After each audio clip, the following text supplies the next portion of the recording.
ulama adalah Aizah, para masyayikh Pondok Pesantren Lirboyo, panjenenganipun Romo Kiai Haji Muhammad Anwar Mansur, panjenenganipun Romo Kiai Haji Abdullah Kafabi Mahrus, Kiai Haji Ahmad Hasan Syukri Zamzami Mahrus, Kiai Haji Antim Falahuddin Mahrus, segenap Duriah Simrat Kiai Haji Abdul Karim.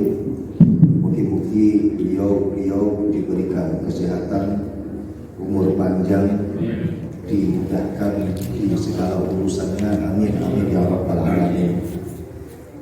Segenap pengurus Himasal yang saya hormati, pengurus LIM dan hadirin hadirat yang dimuliakan Allah Subhanahu wa taala. Baru kali ini saya mengikuti acara LIM, tapi yang hadir adalah para sesepuh. Biasanya kalau saya menghadiri acara LIM itu yang hadir APG yang muda, tapi di Jakarta ini luar biasa, yang sepuh-sepuh justru hadir pertama kali. Ini menunjukkan bahwasannya yang sepuh ini betul-betul sesepuhnya empuk, sesepuh yang masih memiliki semangat 45. Alhamdulillah.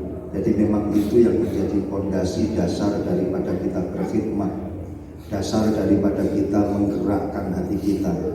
Kata Al-Imam Al-Ghazali radhiyallahu anhu, "Ya'lam anna sababa huduril qalbi al-himmah, wujudul himmah." Jadi hati itu bisa hadir, itu salah satu sebabnya itu adalah semangat. Imam Ghazali juga mengatakan fa inna qalbaka tabi'un li himmatika. Jadi hati kita ini mengikut pada himmah kita. Kita sering mendengar bahwasannya orang itu jadi baik kalau hatinya baik. Orang itu jelek ya berarti hatinya jelek. Tapi sebenarnya hati itu kalau menurut penelitian dari Imam Al-Ghazali, beliau mengatakan bahwa fa inna qalbaka tabi'un li himmatika. Hati itu malah mengikut pada himmah, pada semangat. Nah, ketika orang itu memiliki semangat yang kuat, hati itu pun juga akan semakin menguat. Ketika dia memiliki semangat yang meleleh, hati pun juga pasti akan ikut meleleh. Nah, kita lihat tadi sambutan daripada ketua LIM ini berapi-api, berkobar. Ini menunjukkan bahwasannya semangat pengurus LIM ini luar biasa. Insya Allah akan memunculkan hal-hal yang amazing.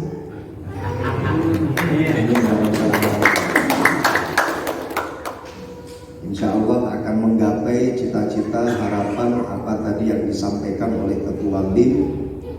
Yatirul mar'u bihimmatihi kama yatirul thayru bijanahihi. Seseorang itu terbang dengan himmahnya sama seperti burung terbang dengan kedua sayapnya. Kalau burung semakin kuat mengepakkan sayapnya, maka dia akan semakin terbang tinggi. Seseorang kan burungnya nggak punya sayap, tapi orangnya itu punya sayap yang berupa himmah. Semakin dia memiliki himmah yang kuat, maka dia akan semakin bisa terbang tinggi, menggapai harapan yang dia inginkan. Alhamdulillah sudah tampak di Rakerwil LIM yang pertama ini bertempat di satu tempat yang sangat-sangat legendaris, dikenal oleh umat muslim seluruh dunia, yaitu di Masjid Istiqlal. Ini berarti menunjukkan LIM insya Allah berawal dari sini go internasional. Alhamdulillah kita ikut merealisasikan apa yang disampaikan oleh para masyayikh Pondok Pesantren Lirboyo. Pertama kali LIM itu diwujudkan itu mengikuti dawuh beliau Allahu yarham Sayyidina Kiai Ahmad Idris Marzuki. Kita kenal dulu si baret merah Gus Abdul Qadir Ridwan. Allah yarham, begitu semangat beliau mengurusi LIM, sambang sana, sambang sini. Masya Allah, semoga apa yang beliau lakukan ini menjadi amal soleh untuk beliau. Amin ya rabbal alamin. Saat ini ketua LIM-nya itu adalah Gus Zulfa Latai Robbi. Kita doakan juga semoga beliau istiqomah dan tetap semangat. Kita melakukan dawuhnya para masyayikh. Sebenarnya apa yang kita lakukan di dalam LIM berikut program-programnya ini mengimplementasikan atau sebagai manifestasi daripada dawuhnya Simbah Kiai Abdul Karim, bahwasannya santri kalau pulang dari pondok wajib ngedek dampar, kudu ngedek dampar. Kita memaknai ngedek dampar itu harus dengan makna yang luas. Artinya bagaimana kita bisa mentransformasikan ilmu kita, bisa menularkan ilmu kita. Dengan bahasa beliau ketika waktu itu mungkin dengan bahasa yang sangat-sangat sederhana, yaitu ngedek dampar. Ini LIM ini menjadi satu wadah bagaimana kita mengimplementasikan dan sebagai manifestasi daripada dawuh beliau Simbah Kiai Abdul Karim, kita mentransformasikan ilmu kita. Kita telah diberi satu semangat motivasi oleh Simbah Kiai Ma'rus. Beliau membuat satu garansi yang luar biasa bagi para santri yang mentransformasikan ilmunya kepada orang-orang yang ada di sekitarnya. Beliau sampai mengatakan, santri mempeng nanggone pondok, santri rajin di pondok, pulang kemudian dia menularkan ilmunya kepada orang lain, kok tidak bisa makan? Kata beliau apa? Suweken kupingku. Balik ke pondok, suweken kupingku. Ini garansi yang luar biasa. Sampai beliau berani dawuh, suweken kupingku, sobek kuping saya. Kalau ada santri mempeng rajin di pondok, kemudian pulang ngajar, mentransformasikan ilmunya, kok tidak bisa makan? Suweken kupingku. Sama dengan apa yang didawuhkan oleh Mbah Kiai Jazuli Ploso. Mbah Kiai Jazuli Ploso itu juga pernah membuat satu statement sebagai garansi kepada para santri. Santri mumpeng di pondok, kemudian pulang dari pondok, mentransformasikan ilmunya, menularkan ilmunya kepada orang-orang yang ada di sekitarnya, tapi kok tidak bisa makan? Balik ke pondok, suweken cangkemnya, sobek mulut saya. Ini garansi yang luar biasa dari para masyayikh kita. Saya pun juga bisa menggaransi, mempeng di pondok, di masyarakat, ngajar, ngulang ngaji, tapi kok nggak bisa makan, nggak payu-payu, nikah, balik lagi ke pondok, mondok lagi. Saya masih belum berani mau garansi sobek kuping, kemudian sobek mulut, sobek cangkem, saya nggak berani. Saya hanya bisa berani menggaransi pulang nggak nikah, balik lagi ke pondok, mondok lagi. Kecuali pondok. Karena memang al-ibrah fi manahijit ta'limi indal a'immah kasratu syaikhi wa tuliz zamani. Al-ibrah fi manahijit ta'lim, ibrah daripada manhaj belajar menurut para a'immah itu adalah dua hal. Apa itu?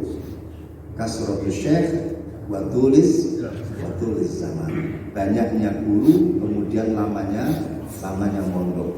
Makanya tadi malam waktu hadir di acara Pondok Pesantren Al-Watoniyah 1, ada salah seorang ustadz, beliau dawuh, saya ini masih belum alumni, sampai sekarang saya masih menjadi santri. Itu sebenarnya dia mengikuti manhaj taklim indal a'immah tuliz zaman, selamanya menjadi santri abadi. Karena memang tidak ada istilah saya ini mantan santri. Yang ada itu ya santri selawase. Dan insya Allah kita ini semuanya insya Allah ila yaumil qiyamah jadi santri lah. Jadi untuk LIM ini mari seperti apa yang disampaikan oleh para pendahulu kami, kita harus bersinergi antara Himasal dengan LIM, Saya melihat di sini di DKI luar biasa, Jabodetabek, Masya Allah, kalau sudah kumpul ini seakan-akan hilang yang namanya identitas ya. Identitas sesepuh sama identitas yang baru ini kumpul lebur jadi satu. Status ini sudah nggak ada kelihatannya. Masya Allah, kalau melihat Pak Kiai Khozin kumpul sama Ozi kan baru sunat.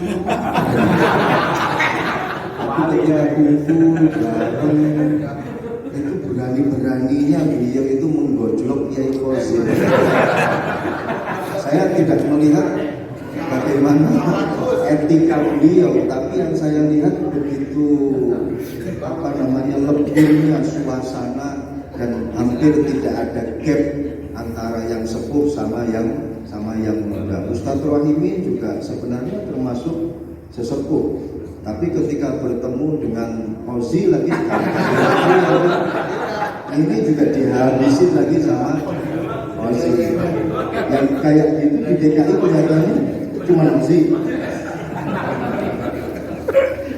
Jadi seakan-akan nggak ada gap. Saya pun juga sama Pak Kiai Munsorun belum lama duduk saya sudah digojlokin habis-habisan. Dulu saya lihat masih manjat-manjat yang bendera, sekarang sudah gede kayak begini. Lagunya bukan main. Memang nggak enak kalau satu majelis bersama dengan para sesepuh ini. Masya Allah, semoga beliau diberikan umur panjang, sehat walafiat. Jadi saya ingin pesan nanti Lajnah Ittihadul Muballighin dari Pondok Pesantren Lirboyo ini betul-betul bisa mengimplementasikan apa yang telah didapatkan dari Pondok Pesantren Lirboyo. Berkali-kali Kiai Abdullah Kafa Bihi Ma'rus itu dawuh, nggak ada yang mempertahankan tradisi dan budaya kitab kuning kecuali Pondok Pesantren. Padahal hazanah Islam yang saat ini masih orisinal itu adalah dari kitab kuning.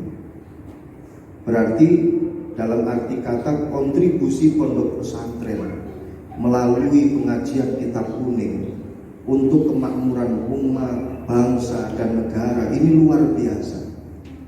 Dan kita ini yang berasal dari Pondok Pesantren. Dan kita ini yang dulu mempelajari kitab kuning. Maka ketika kita berdakwah, kita kembali kepada kitab kuning. Kita berusaha untuk mendakwahkan apa yang terkandung di dalam kitab kuning. Kita sudah digaris, bahkan di dalam Al-Quran juga dikatakan wa kadzalika ja'alnakum ummatan wasata litakunu syuhada 'alan nas wa yakuna rasulu 'alaikum syahida. Jadi kita ini sudah digaris sebagai umatan wasata, umat yang tengah-tengah. Memang ini yang paling enak itu yang khairul umur awsatuha. Kalau menurut Kiai Munsorun ni'mal umur awsatuha. Jadi yang paling baik itu memang yang tengah-tengah. Wa ni'mal umur awsatuha. Itu kalau menurut makalahnya Al-Imam Munsorun. Jadi sudah digaris umatan wasato. Walaupun toh saya sebenarnya kurang sepakat kalau wasato itu secara gebiah kuyah dimaknai sebagai moderat, karena itu sebenarnya lebih mengecilkan definisi daripada wasato. Kalau moderat itu kan orang yang berada di tengah-tengah, menjaga tidak ada konflik, ya sebatas itu kalau kita melihat definisi moderat. Tapi kalau kita lihat tafsir dalam ayat wa kadzalika ja'alnakum ummatan wasata, Masya Allah, makna wasata ini sangat-sangat luas sekali.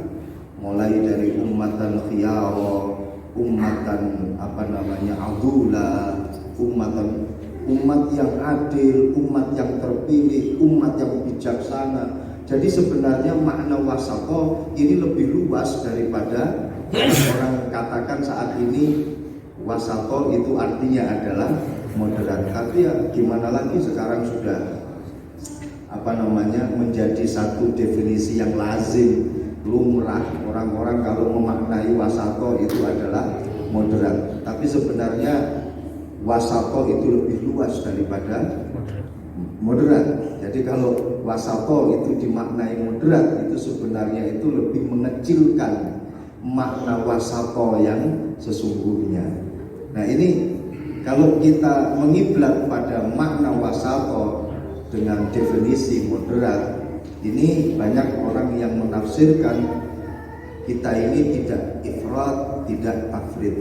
Kita ini tidak ekstrim kanan, tidak ekstrim kiri. Kita selalu berada di tengah-tengah. Kita kalau berada di ekstrim kanan itu namanya radikal. Kalau ekstrim kiri itu namanya liberal. Jadi tidak ada ifrat dan juga tidak ada tafrid. Dan ini lebih sulit daripada menjadi ekstrim kanan atau menjadi ekstrim kiri. Kalau orang menjadi ekstrim kanan itu cukup mempelajari ayat-ayat Al-Quran, dawuh-dawuh hadis, itu hanya dengan memakai kulitnya saja cukup.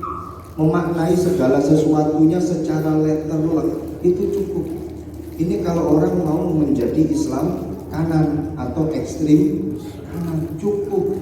Nggak harus sampai mempelajari usul fikih, asbabun nuzul, asbabul wurud dan lain sebagainya yang ada di dalam mantek, balaghah. Nggak harus sampai sedalam itu. Cukup luarnya saja, secara instan beres.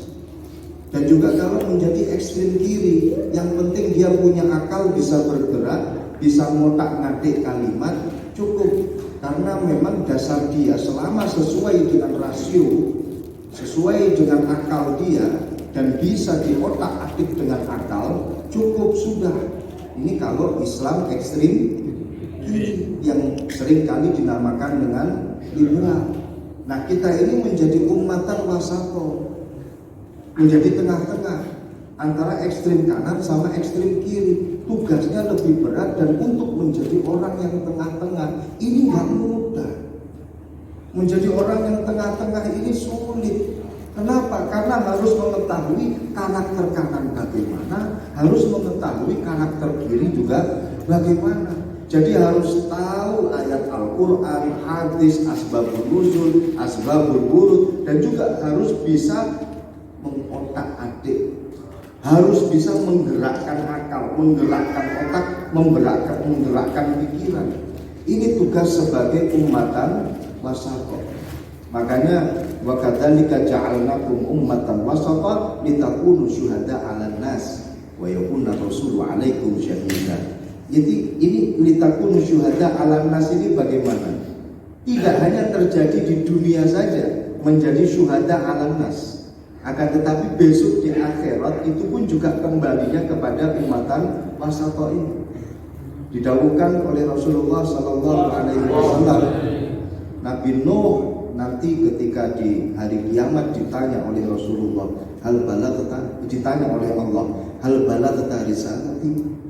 Hai Nuh, apakah kau telah menyampaikan risalahku kepada umatmu? Dijawab oleh Nabi Nuh, na'am qad ballaghtu. Na'am ya Allah, saya sudah menyampaikan risalah saya kepada umat saya. Umatnya Nabi Nuh kemudian dipanggil oleh Allah. Apakah hal kerja agam min nadir? Apakah telah datang kepadamu seorang yang memberikan kamu warning, ngajarin kamu? Dijawab oleh mereka umatnya Nabi Nuh, biar selamat mereka berbohong di hadapan Allah. Ma ja'ani min nadir. Gak datang kepada kami satupun orang yang menghimbau kami, ngajarin kami, gak ada yang datang. Makanya kami ini seperti ini nasib di akhirat. Akhirnya Allah Subhanahu wa ta'ala memanggil kembali Nabi Nuh.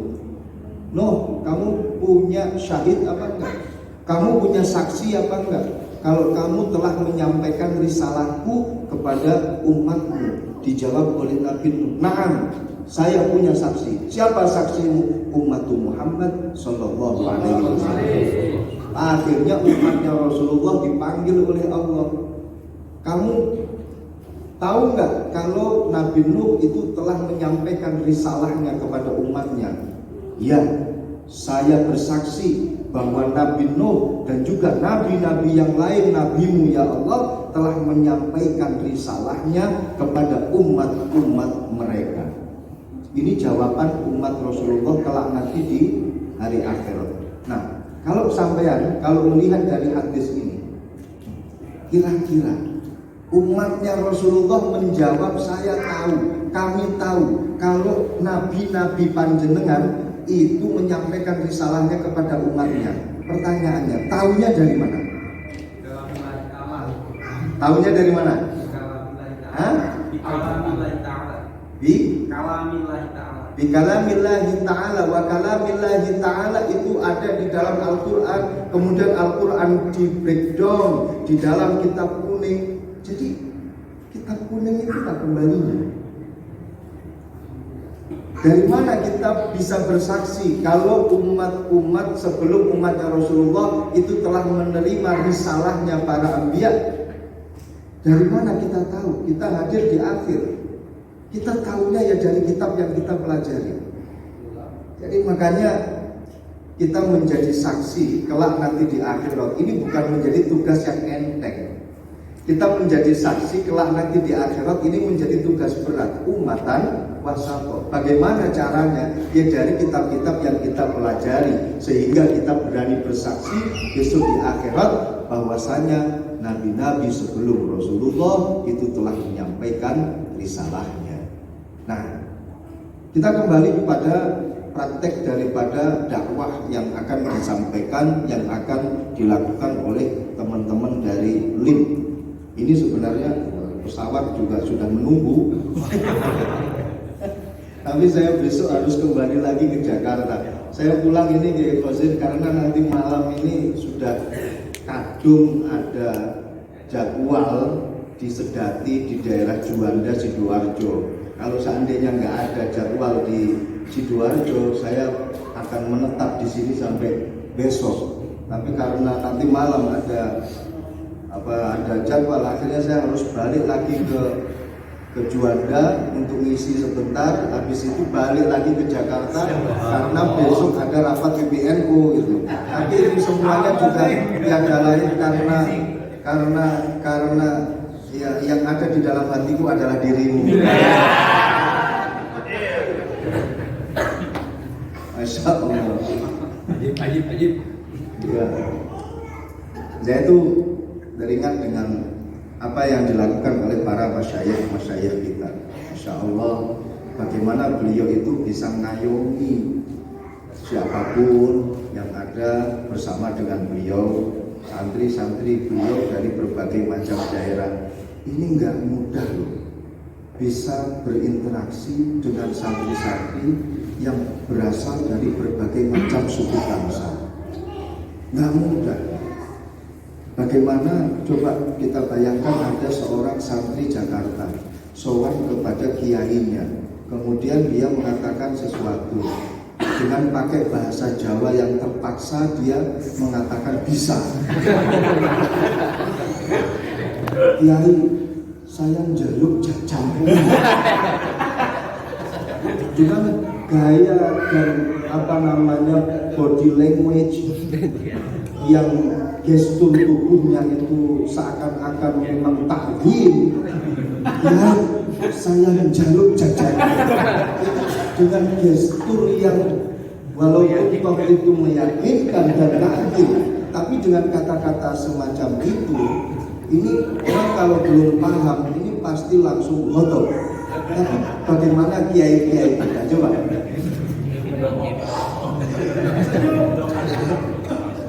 Ketika bilang kepada kiainya, "Kiai, saya minta dongo," yang dimaksud doa.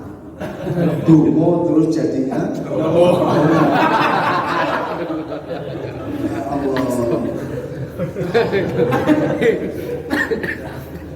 Jadi ketika masyayikh kita itu berinteraksi dengan santri-santri yang datang dari berbagai macam daerah, dan beliau sabar, ngayomi, udah diikuti. Ini bukan perkara yang mudah. Orang bisa berinteraksi dengan luwes, dengan siapa saja, dengan berbagai macam suku bangsa dan juga profesinya. Ini bukan sesuatu yang mudah. Ini menjadi satu cerminan bagi kita.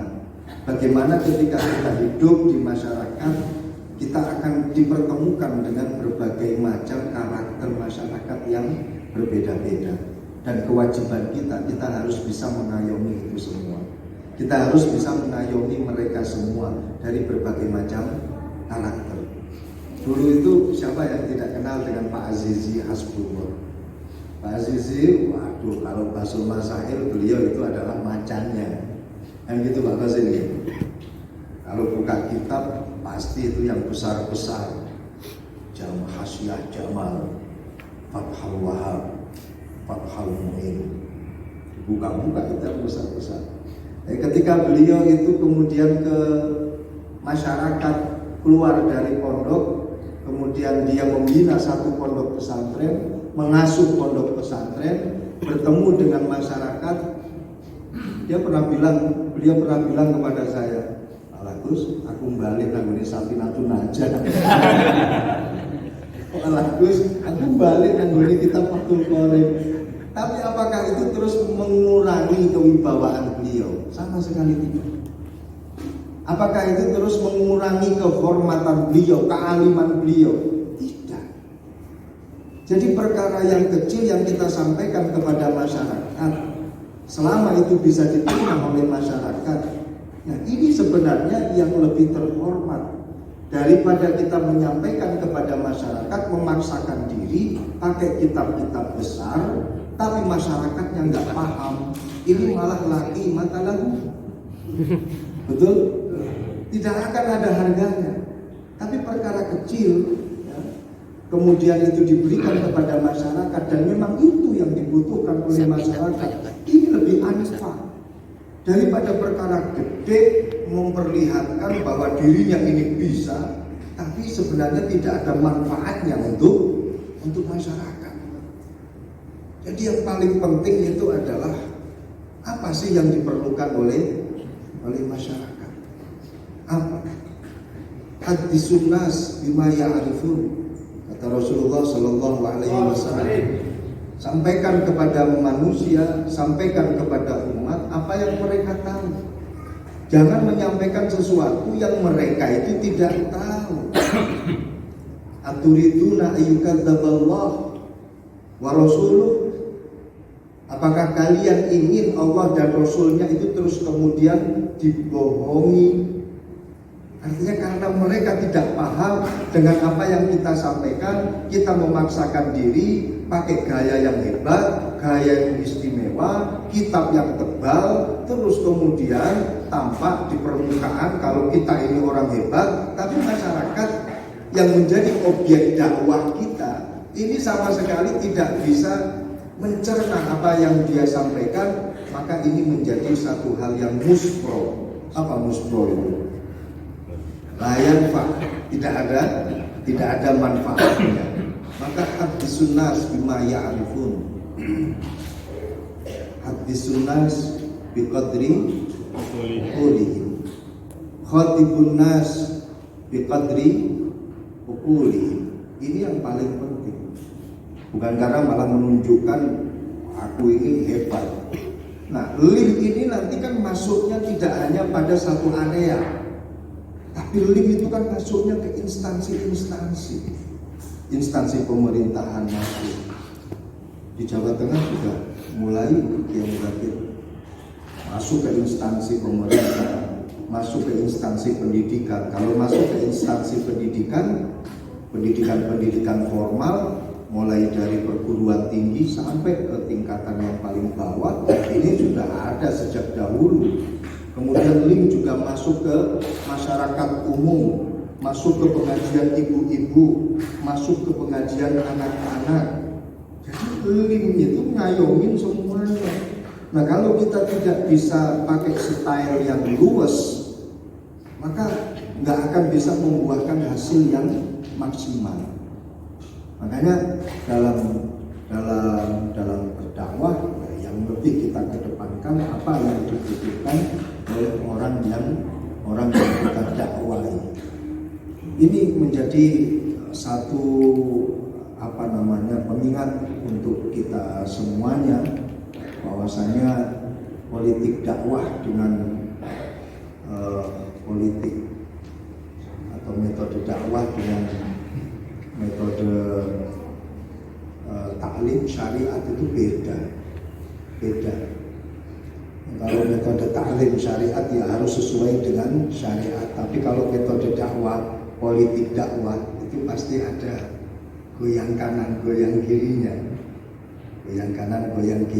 tapi tidak keluar dari syariat. Ada yang memang masyarakatnya membutuhkan sosok yang gagah berani, harus berambut gondrong.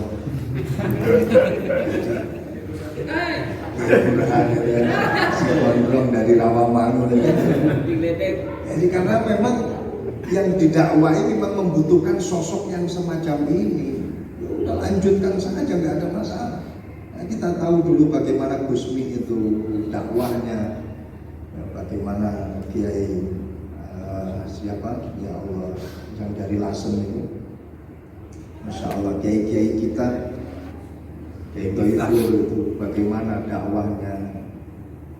Jadi sekali lagi, apa yang dibutuhkan masyarakat, monggo ayo kita untuk mengayomi kepada mereka, kita menjadi ummatan wasata. Kita tidak mengangel-ngangel, menyulit-nyulitkan masyarakat dalam beragama, tapi juga tidak mengeluarkan mereka dari koridor syariat. Bagaimana kita bisa memberikan solusi, memberikan pemecahan masalah tanpa menimbulkan masalah yang lain. Dan ini tradisi dari para ulama-ulama kita. Semoga saja metode dakwah yang kita pelajari dari para ulama-ulama kita bisa kita realisasikan dalam dakwah kita melalui LIM. Semoga melalui LIM khidmah kita ini menjadi khidmah yang barokah. La tunalul barokah illa bil khidmah. Tidak akan pernah didapatkan itu yang namanya barokah kecuali dengan khidmah. Makanya Sayyid Muhammad Alwi Al-Maliki itu berpesan kepada santri-santrinya bahwa subutul ilmi bil mudzakarah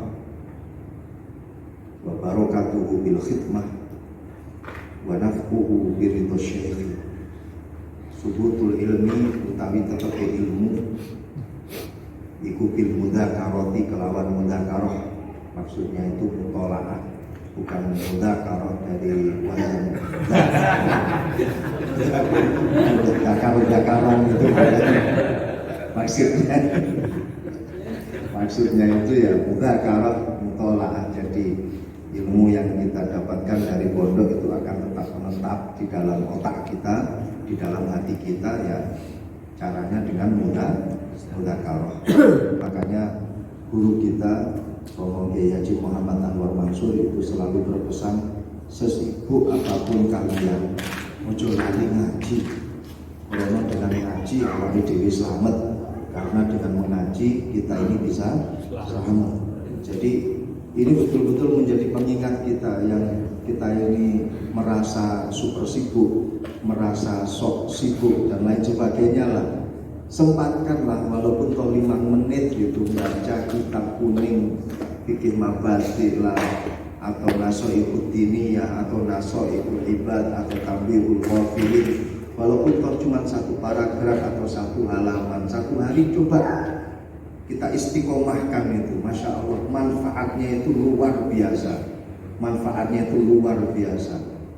Dan ini betul-betul terasa gitu loh.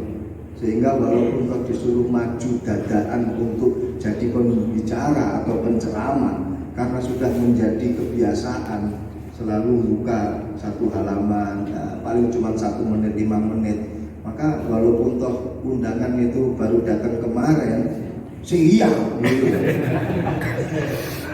Walaupun toh ditelepon juga baru tadi malam, ya siap gitu.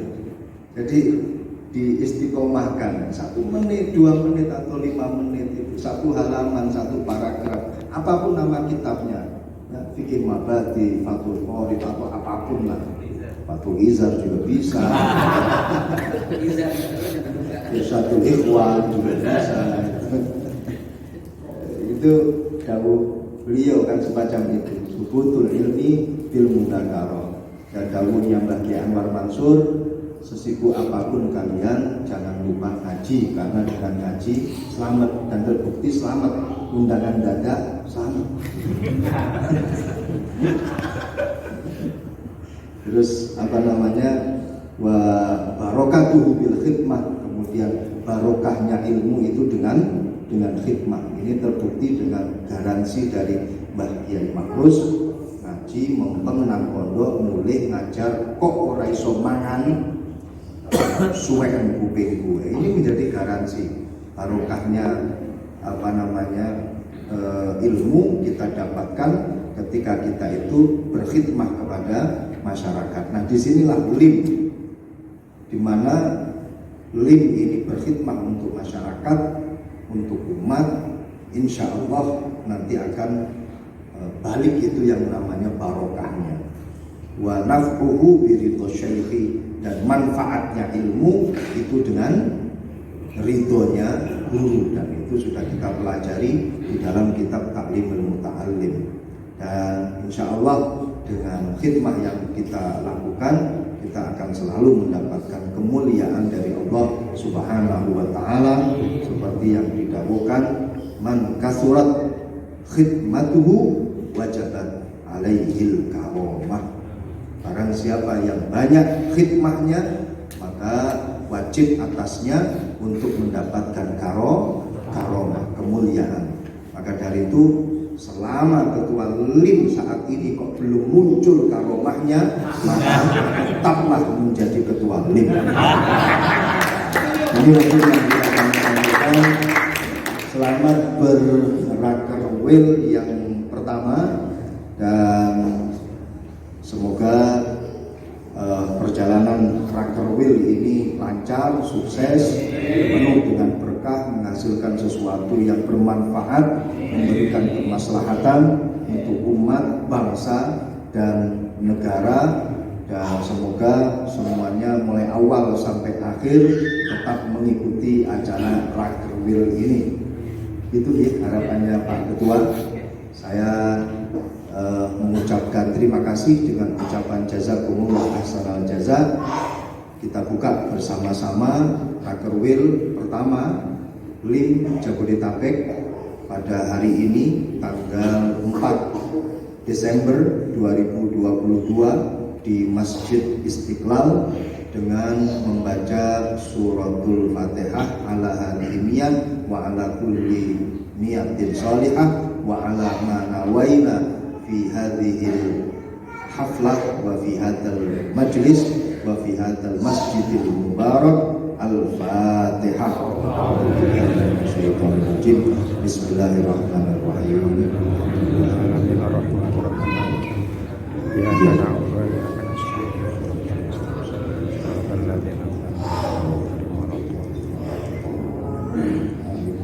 Dengan pembacaan suratul Fatihah tersebut, maka Rakerwil pertama Lim Jabodetabek dinyatakan resmi untuk dibuka.